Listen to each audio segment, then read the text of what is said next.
As China's strict COVID-19 lockdowns continue, people are warning that the latest shutdowns could worsen the global supply chain crisis.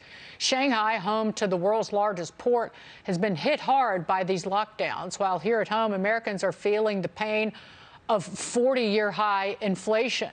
Joining me now, John Paul Mitchell Systems co-founder and chairman, the Patrón Spirits company chairman emeritus, Rock Group co-founder. What else hasn't he done?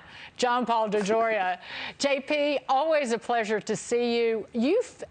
What year did you found Paul Mitchell? Because it was in the early 80s, wasn't it? When we had sky-high inflation.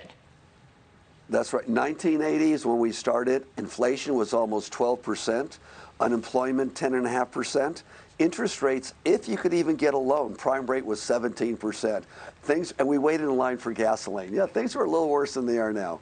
So how do you see these supply chain problems being resolved?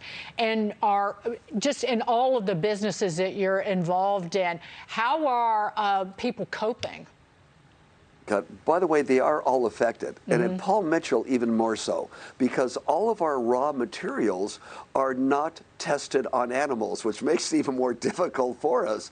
But in all the businesses, whether they're bringing things in from foreign countries or bringing things across the United States, all areas of the supply chain, whether it's bottling, whether it's ingredients and things of that nature, and little components, are back ordered. And we've been through this. So how do you deal with something like this? In 1980 and 81, we had nothing. So there wasn't really a supply issue because our orders were so little compared to today. So we had to figure out a way how to work through this. And at first, we thought we would just start, let's order 50% more like most companies did. But all of a sudden, we were still in the backlog jam. So some of the things we did to answer this was, number one, we did not want to give up on no animal testing. Our vendors said, hey, we have other ingredients here. Yes, they may have been tested on animals, but it does exactly the same thing. And we said, no, we'd rather be back ordered than step away from what our guarantee is to the public. So how do we overcome this? The first thing we did was, when we realized that even our good vendors that we supported all these years and fillers have really problems, we went to a second source and then to a third source. We started broadening our horizon. So we may have been really backordered. And I think at Paul Mitchell, we've probably been backordered at least $40 million in the last 6 months. I mean, a whole lot of money there. So we went to other suppliers. So yes, they were backordered too.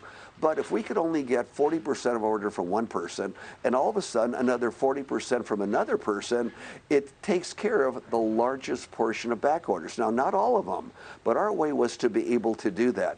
Sure, we increase the size of the order, but it doesn't really help that much. So again, we diversify out on where we get our ingredients from, but more important, we don't take away from what we believe in. And that was like no testing on animals. Yes, we could get through this. No one will ever know. Who knows? We know, and that's a big deal. But we see in all businesses, when it's coming from China, any ingredients for some other businesses, or I should say hard goods that come from China, yeah, really back ordered big time.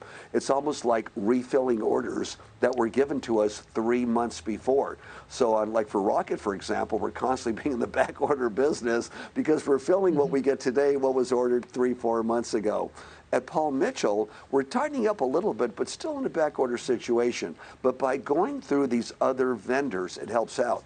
Now, let me go to things that are imported, for example, from China or from other places in the world.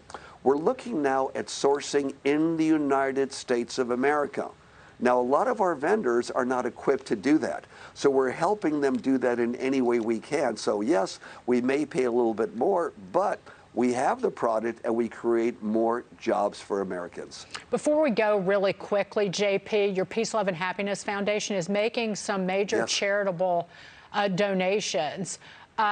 Just tell me, one, $1 million to build a meeting house and wellness center for veterans and families at Patriots Hall in Dripping Springs, Texas.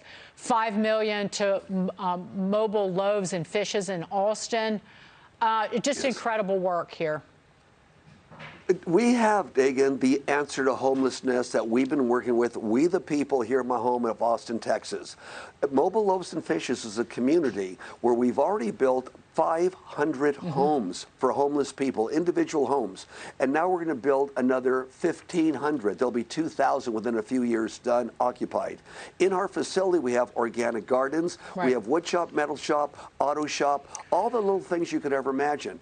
And the answer is we bring the homeless there, we give them good food, we give them good community, we give them a dignity, and we do charge them a little bit of rent. Now, you may say, well, how do you charge a homeless person rent if they don't have a subsidy? No problem. They could work in our auto shop and certification. Right. They could work in our other things we put together. In our entrepreneur center alone in the last year and a half, they've already sold over $200,000 worth of merchandise, all crafts. They get all the money. We built it. And through the University of Texas, we have a system set up where I put a few $1 million in to take care of their medical needs.